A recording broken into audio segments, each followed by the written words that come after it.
watching God's Word for You Today program, an online Bible teaching ministry of Maranatha Baptist Church, Villamonte, Bacolod City, Philippines. This program is designed to make the time-tested, solid Word of God relevant to your life's need today. God's Word for You today is found in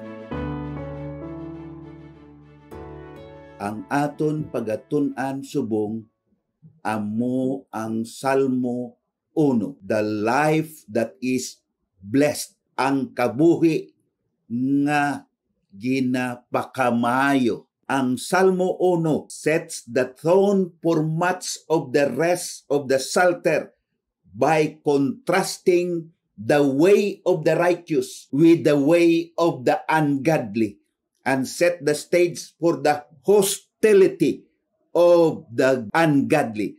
It focuses attention on the righteous life that is based on the law of the Lord. Ang Salmo 1 nagakontrast sang the way sang matarong kag the way sang ungodly, kag ang kabuhi nga matarong nga nabase sa pulong sang Diyos. Verses 1, verse 6, the judgment.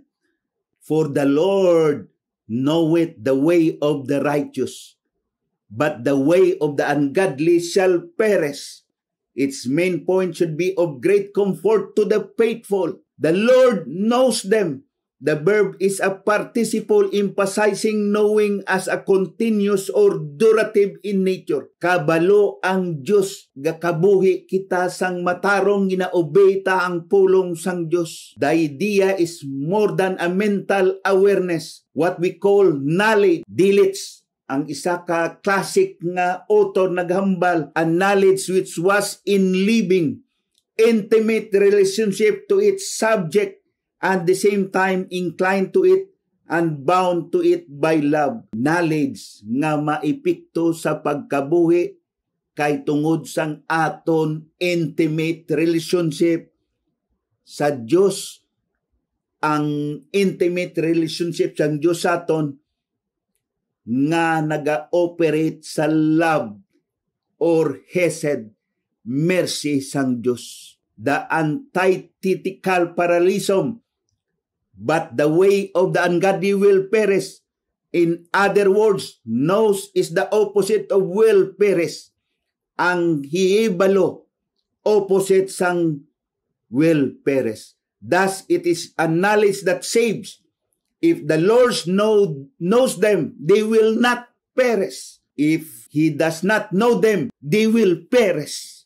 The New Testament say that Jesus will use in the coming judgment, I do not know you. Luke 13:27. I am the good shepherd. I know my own, and my own know me. John 10:14. The psalmist contrasts the righteous with its antonym ungodly or wicked. The righteous are people who have entered into a covenant with God by faith and seek to live according to His word.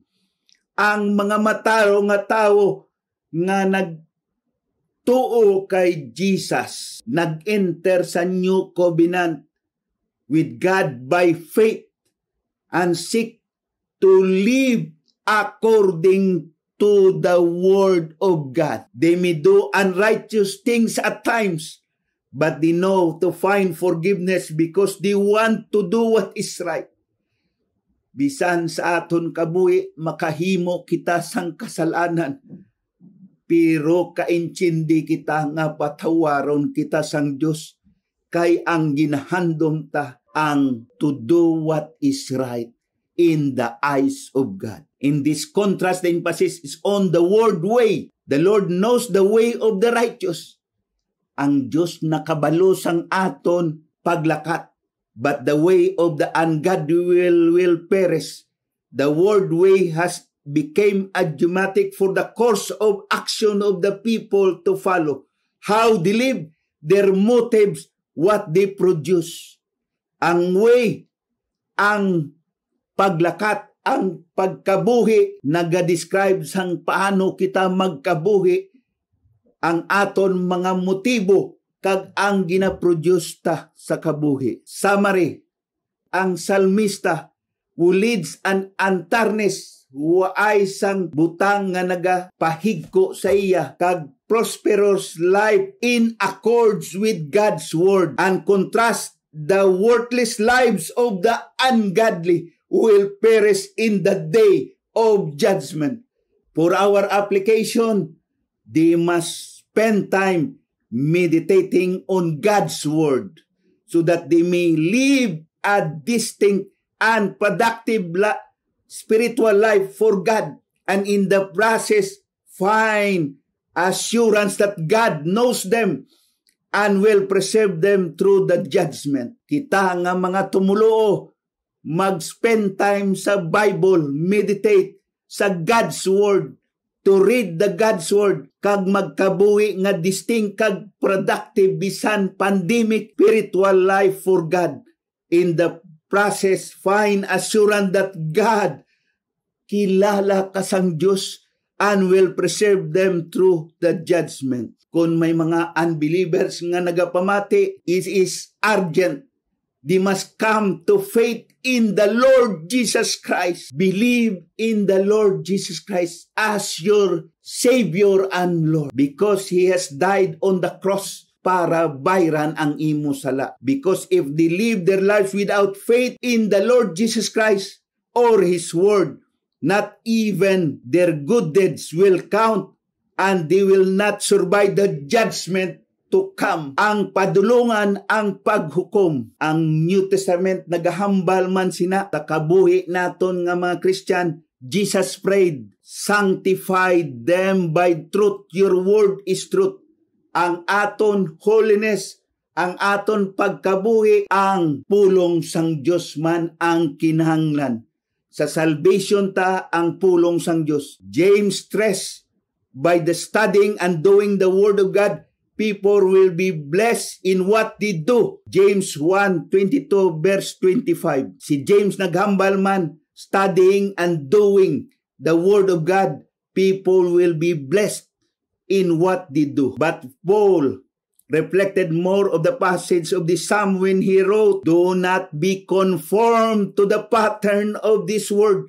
Hindi pagtugot nga ang aton panghuna-huna, mapunan sang kalibutanon nga mga ideya, but be transformed by the renewing of your mind. Islan ang panghuna-una ta parte sa Diyos. Then you will be able to test, testingan mo and approve what God will is, His good, pleasing, and perfect will of God. Romans 12:2. Importante ang pulong sang Diyos kag ang obedience kag pagkabuhi sa pulong sang Diyos. This is God's word for you today.